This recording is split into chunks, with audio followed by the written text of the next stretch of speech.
সম্প্রতি একটা বিষয় নিয়ে আজকে একটা কথা বলবো। সারা দুনিয়াতে যে বিষয়টা, সারা দেশে যত মুসলিম ব্রাদার, মুসলিম সিস্টার আছে, দেন নন মুসলিম যারা আছে, তাদের অন্তরেও আঘাত করেছে।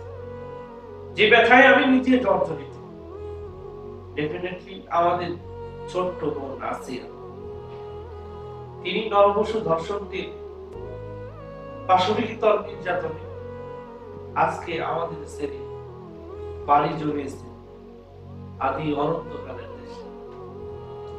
সো তার যে এই যে পরিণতি হলো, এর পিছনে কারণটা কি? আজকে 8 বছরের শিশু, 5 বছরের শিশু ধর্ষণের শিকার হচ্ছে, এবং ধর্ষক দিবালোকের নাই স্পষ্ট 2 মাস 3 মাস পর ঘুরে বেড়ায়। তাদের ন্যূনতম যে বিচারটা হওয়া দরকার তা হয় না। এই যে বিচার হয় না, আর ধর্ষক রাতারাতি সার পেয়ে যায়, আর ধর্ষণ রাতারাতি বেড়ে যায়। এগুলোর কারণ একটা সিস্টেম। এই সিস্টেমের কারণে ধর্ষণ বাড়ে। আর এই যে বর্তমানে যে আইডিওলজি, যে সিস্টেমের উপর আমরা পরিচালনা হচ্ছি, এবং যে সিস্টেমের মাধ্যম দিয়ে দেশ পরিচালনা করা হয়, এই সিস্টেমের কারণে ধর্ষণ বাড়ে। আজকে দিবালোকের ন্যায় স্পষ্ট, সকলেই যারা স্মার্টফোন ইউজ করে, তারা স্মার্টফোন হাতে নিয়ে বিভিন্ন ক্রাইম তারা দেখতে পায়।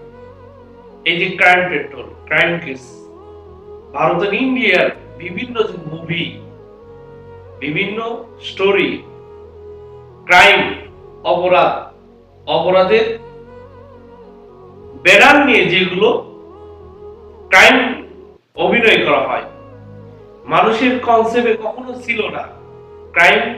ক্রাইম পেট্রোল দেখার পর বা ক্রাইম কেস এগুলো দেখার পর মানুষের কনসেপ্ট থেকে যায় যে একটা শিশুরে কিভাবে ধর্ষণ করা যায়, কিভাবে মানে মানে পরকীয়া হয়। এগুলো মুভি, ইন্ডিয়ান মুভিগুলো মানুষ দেখে, বাংলাদেশের মানুষ দেখার দ্বারা ইন্ডিয়ানরা বেনিফিট পাচ্ছে। তাদের আয়ের প্রধান উৎস হলো মুভি, যার কারণে বিভিন্ন অনৈতিক যেগুলো কাজ আছে এগুলোর দ্বারা তারা মুভি বানাচ্ছে, এর মাধ্যম দিয়ে তারা টাকা ইনকাম করতেছে। আর আমরা সেগুলো মুভি দেখে ওগুলো থেকে আমরা শিখে ক্রাইমের দিকে ধাবিত হচ্ছে। মানুষের কনসেপ্টে ছিলই না যে একটা 5 বছরের বাচ্চার লজ্জাস্থান বিলেটে কেটে তাকে ধর্ষণ করতে হবে। এই কনসেপ্ট তো মানুষের ছিল না, কিন্তু এই সমস্ত দেখে মানুষ শিখতেছে। আজকে একটা মানুষকে খুন করে কিভাবে গুম করতে হয়, কিভাবে কি করতে হয়, এই ক্রাইম গুলো তারা মুভিতে দেখে, দেখার পর এগুলো ঘটাইতেছে। আমি যতই চেষ্টা করি ক্রাইম দূর হচ্ছে না, কারণ আমি তো মানুষকে একটা পর্যায়ে ক্রাইম আমি দেখাইতেছি, মানুষ ওগুলো দেখতেছে এবং মানুষ শিখতেছে।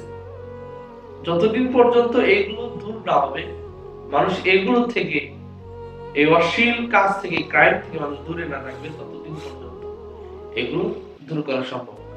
এই সিস্টেম পরিবর্তন করতে হবে। এই সিস্টেম পরিবর্তন হয়ে যখন মুহাম্মদ সাল্লাল্লাহু আলাইহি ওয়াসাল্লাম আইডিওলজি বাস্তবায়ন হবে এবং তার আদর্শের দ্বারা যখন এই পুরো সিস্টেম পরিবর্তন হবে, তখন ডেফিনেটলি এদেশে সমস্ত ক্রাইম দূর হবে, ধর্ষক থাকবে না, এদেশে বেকারত্ব থাকবে না, সমস্ত অপশন যেগুলো আছে সব দূর হবে।